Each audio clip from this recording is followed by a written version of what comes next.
உங்களுடைய energy level ஹையாக இருந்தால் மட்டும்தான் நீங்கள் ஆசைப்படுற விஷயத்தை, நீங்கள் எதிர்பார்க்குற விஷயத்தை உங்களால் வாழ்க்கையில் பெற முடியும். அது பொருளாதார வசதியாக இருந்தாலும் சரி, உங்களுடைய ஹெல்த்தாக இருந்தாலும் சரி, இல்லை நல்ல வேலையாக இருந்தாலும் சரி.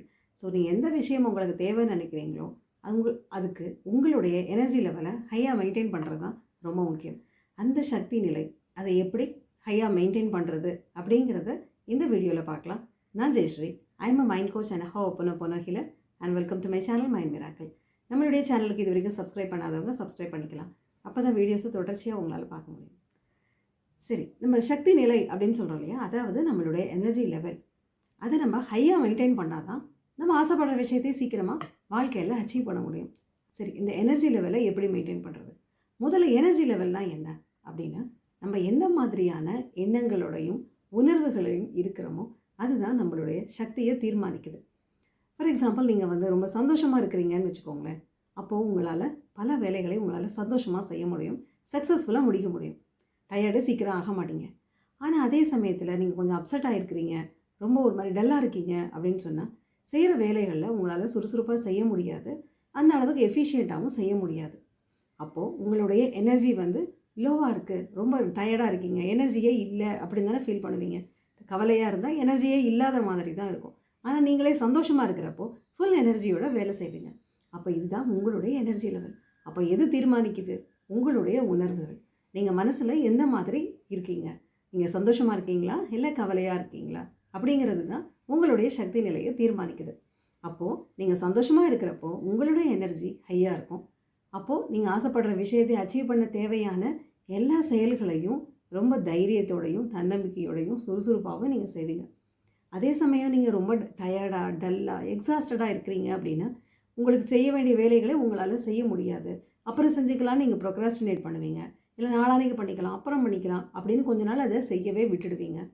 அப்போ ஆக மொத்தத்தில் நீங்கள் எதிர்பார்க்குற விஷயத்துக்கு தேவையான எந்த செயல்களையும் உங்களால் செய்ய முடியாது. அப்போது அதுக்கு தேவை என்ன? உங்களுடைய எனர்ஜியை ஹையாக வச்சுக்கிறது தான். சரி, இந்த எனர்ஜி லெவல் ஏன் லோ ஆகுது? நம்ம சொன்னோம் இல்லையா, கவலையும் வருத்தமும் ஏமாற்றமும் இருந்துச்சுன்னா ஆட்டோமேட்டிக்காக ரொம்ப டயர்டாகவும் டல்லாகவும் எக்ஸாஸ்டடாகவும் இருக்கும். சரி, இதை எப்படி ஓவர் கம் பண்ணுறது அப்படிங்கிறதே நம்ம பார்த்துடலாம்.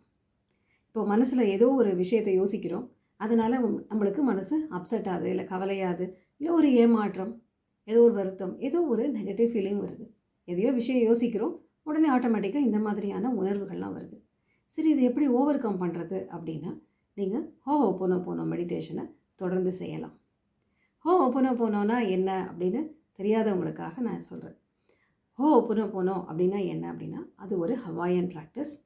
அதில் ஒரு 4 ஃப்ரேசஸ் இருக்குது. என்னென்னா, I am sorry, please forgive me, thank you and I love you. இது தமிழில் சொல்கிறதுனா, நான் வருந்துகிறேன், என்னை மன்னியுங்கள், உங்களுக்கு நன்றி, நான் உங்களை விரும்புகிறேன் அப்படிங்கிற மாதிரியான 4 ஃப்ரேசஸ். இதை தொடர்ந்து சொல்கிறப்ப என்ன ஆகும் அப்படின்னா, நம்மளுடைய ஆழ் மனசில் இருக்கிற நம்மளுக்கு தேவையில்லாத நம்மளை வருத்தத்தை தரக்கூடிய நிகழ்ச்சிகளாக இருக்கலாம், இல்லை நம்மளுக்கு தேவையில்லாத நெகட்டிவ் மெமரிஸ் ஏதாவது இருக்கலாம். அது எல்லாத்தையுமே அதோட இமோஷன்ஸை இது கிளியர் பண்ண ஆரம்பிக்கும். அது சம்பந்தமான உணர்வுகளை இந்த மெடிடேஷன் கிளியர் பண்ண ஆரம்பிக்கும். அப்போது நம்ம மனசு கொஞ்சம் ரிலாக்ஸ்டாக உணர ஆரம்பிப்போம். கொஞ்சம் மனசில் கொஞ்சம் நிம்மதியாக இருக்க ஆரம்பிப்போம். மனசு லைட்டாக இருக்க ஆரம்பிக்கும். அதுக்கு நம்ம செய்ய வேண்டியது இந்த ஹோப்பனோ மெடிடேஷன். இது காலையில் ஒரு தடவை, நைட்டு ஒரு தடவை செய்யலாம். இதை எத்தனை தடவை சொல்லணும், அதாவது இந்த 4 ஃப்ரேசஸ் எத்தனை தடவை சொல்லணும் அப்படின்னா, 5, 7, 11, 21, முடிஞ்சால் 108 தடவை சொல்லலாம். இது சொல்கிறப்போ மனசுக்குள்ளார ஃபீல் பண்ணி சொல்ல ஆரம்பிங்க. உணர்ந்து இந்த 4 வார்த்தையும் சொல்ல ஆரம்பிங்க. ஸோ இது சொல்ல ஆரம்பிக்கிறப்போ நம்ம மனசில் இருக்கிற நெகட்டிவிட்டி குறைய ஆரம்பிக்கும். ஸோ இதை டெய்லி சொல்ல சொல்ல நம்ம மனசில் சில விஷயங்களை நினச்சா நம்மளுக்கு ஒரு வருத்தம் கவலையெல்லாம் வருது இல்லையா, அந்த கவலையோ வருத்தமோ குறைய ஆரம்பிக்கும். ஸோ மனசு லேசாக மாற ஆரம்பிக்கும். ஸோ கொஞ்சம் நிம்மதி வர ஆரம்பிக்கும். அப்படி இருக்கிற சமயத்தில் உங்களுடைய கவலையோ வருத்தமோ துக்கமோ குறைய ஆரம்பிக்கிறப்போ ஆட்டோமேட்டிக்காக மனசில் நிம்மதியும் சந்தோஷமும் வர ஆரம்பிக்கும். அதாவது உங்களுடைய எனர்ஜி லெவல் இன்க்ரீஸ் ஆக ஆரம்பிக்கும். நீங்கள் ஹை எனர்ஜி லெவலில் இருக்க ஆரம்பிப்பீங்க. அப்படி இருக்கிறப்போ நீங்கள் ஆசைப்படுற விஷயத்தை செய்ய தேவையான எல்லா முயற்சிகளையும் நீங்கள் தைரியத்தோடையும் தன்னம்பிக்கையோடையும் செய்ய ஆரம்பிப்பீங்க. நடுவில் இந்த ஏதாவது தடங்கள் வந்தால் கூட அதை உங்களால் சக்ஸஸ்ஃபுல்லாக ஓவர் கம் பண்ண முடியும். ஏன்னா நீங்கள் ஹை எனர்ஜி லெவலில் இருக்கிறீங்க. ஸோ உங்களால் அதை சக்ஸஸ்ஃபுல்லாக ஓவர் கம் பண்ணி அதை உங்களால் கம்ப்ளீட் பண்ணவும் முடியும். அப்போது நீங்கள் எதிர்பார்க்குற அந்த விஷயத்தை உங்களால் அச்சீவ் பண்ண முடியும். அதுக்கு நீங்கள் செய்ய வேண்டியது டெய்லி ஹோஓபோனோபோனோ மெடிடேஷனை தொடர்ந்து ப்ராக்டிஸ் பண்ணுறது தான். இப்படி பண்ண உங்களுடைய மனசில் நிம்மதியும் சந்தோஷமும் வர ஆரம்பிக்கும். ஆட்டோமேட்டிக்காக நீங்கள் எதிர்பார்க்குற பல விஷயங்களை உங்களால் அச்சீவ் பண்ண முடியும். இந்த வீடியோ உங்களுக்கு பிடிச்சிருந்ததுன்னா லைக் பண்ணுங்கள். யாருக்காவது யூஸ்ஃபுல்லாக இருக்கும்னு நினச்சிங்கன்னா அவங்களுக்கு இதை ஷேர் பண்ணுங்கள். இந்த வீடியோவை பார்த்த அனைவருக்கும் என்னுடைய நன்றி.